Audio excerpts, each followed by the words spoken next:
The first thing she said before we stepped out of the car wasn't about directions. It wasn't about timing. It wasn't even about how I looked. Try not to embarrass me.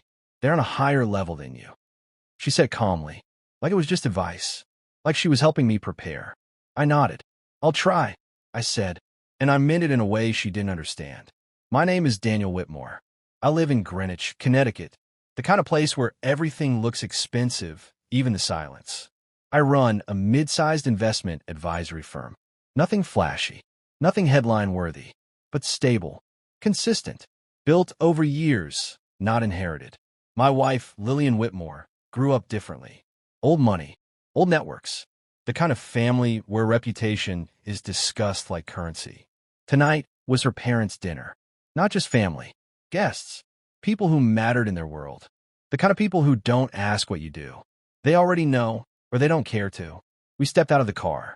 Large house, perfect lighting, everything designed to impress without looking like it's trying. Before we walked in, she looked at me again. Just keep it simple, she said. I nodded. Not because I needed the instruction, because I want to see it clearly. Inside, the room was already full. Voices low, controlled laughter. People who knew exactly how to exist in that environment. Her parents greeted us first. Charles and Vivian Harrington. Polite, measured, never warm. Daniel, her father said, shaking my hand. Good to see you. Good to see you too, I replied. His grip was firm, evaluating, not welcoming. Lillian moved easily through the room. Different version of her. More aligned, more comfortable. I watched how she introduced me. This is my husband, Daniel. Simple, but something was missing. Tone matters, and hers felt distant. Before we go further, think about this. If someone introduces you correctly but without presence, are you really being included? Because I started noticing things. Small shifts. Conversations she didn't bring me into. Moments where she moved ahead without looking back. Like I was expected to follow, not stand beside her. Dinner started. Long table. Everyone seated with intention. I was placed between two men I didn't know. They introduced themselves. Names I recognized. Industries I understood. The conversation began lightly, then shifted. Investments. Markets. Strategy. One of them looked at me. And what exactly do you do, Daniel? Simple question, but not simple in that room. I run an advisory firm, I said. What kind, he asked. Private wealth and strategic planning, I replied. He nodded slightly. Boutique. Yes, I said. There was a pause. Subtle, but noticeable. Another man leaned in. Independent. Yes, I said again. More silence. Not awkward. Evaluative. Before we continue, I want you to answer this honestly. If people measure your value before understanding you, do you try to prove yourself, or do you let them keep their assumptions? Because in that moment, I didn't over-explain. I didn't try to impress. I just stayed in the conversation. Calm, clear. The discussion shifted again, this time toward recent acquisitions, a topic I knew well. I added something, not loudly, not forcefully, just accurately. One of them looked at me again. Different this time, more attentive. That's an interesting take, he said. I nodded. That's how we've been approaching it, I replied. The conversation continued, and slowly the tone changed. Less dismissive, more engaged. Across the table, I saw Lillian. She noticed it too, but her expression didn't change much. Just observed. Dinner moved on. More topics, more exchanges. By the end of it, the same people who had paused earlier were now asking direct questions. Listening, engaging. Not impressed, but not dismissive anymore. After dinner, we moved to the lounge area. Drinks, smaller conversations. One of the men approached me. I didn't realize you were running that kind of operation, he said. I don't talk about it much, I replied. He smiled slightly. That might be working in your favor, he said. Maybe, or maybe I just never needed to. Before we go further, think about this.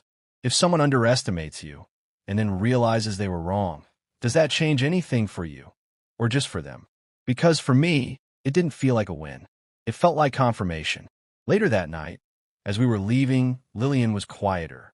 Not distant, just thinking. We got into the car, drove for a few minutes in silence. Then she spoke. They liked you, she said. I didn't respond immediately. They didn't know me, I replied. She looked at me. That's not fair, she said. It's accurate, I replied. Another pause. I didn't mean what I said earlier, she said. I know, I replied. But you believe it enough to say it. Silence. Heavier this time. What are you trying to say? She asked. I kept my eyes on the road. I'm saying I noticed something tonight, I said. And what is that? She asked. That I don't exist in your world the way I thought I did, I replied. That's not true, she said quickly. It is, I said calmly. Because you warned me before we even walked in. She didn't respond. Because there wasn't a quick way to correct that. I was just trying to avoid an awkward situation, she said. At my expense, I replied. That's not what I meant, she said. It doesn't have to be what you meant, I said. It's what it showed. Silence again. Then softer. So what now? She asked. That question mattered. Because now it wasn't about the dinner. It was about us. I don't know yet, I said. And that was the truth. Because clarity doesn't always come with immediate decisions. Sometimes it just changes how you see things. The next few days were different. Not dramatically, just quieter, more aware. I noticed how she spoke about things, how she framed conversations, where I fit, where I didn't, patterns I hadn't paid attention to before. And once you notice patterns, you can't ignore them again. A week later, we sat down. No argument, no build-up, just a conversation. I've been thinking, I said. She nodded. So have I. That helped, because at least we were in the same space. I don't think this works the way it is, I said. She didn't interrupt, didn't react immediately. What does that mean? She asked. It means I don't want to be in something where I have to earn my place every time we walk in a room, I said. That's not what I expect, she said. But it's what happens, I replied. Silence. Then, I didn't realize it felt like that to you, she said. I didn't realize it until that night either, I replied. Another pause. Longer. More honest. So what are you saying? She asked quietly. I took a breath. I'm saying something has to change, I said. And if it doesn't, she asked. I looked at her. Then I will, I replied. That was the moment everything shifted. Not loudly, but clearly. Because sometimes the real conversation isn't about what happened. It's about what you're willing to accept after you understand it. And once you understand something clearly, you can't go back to pretending you don't.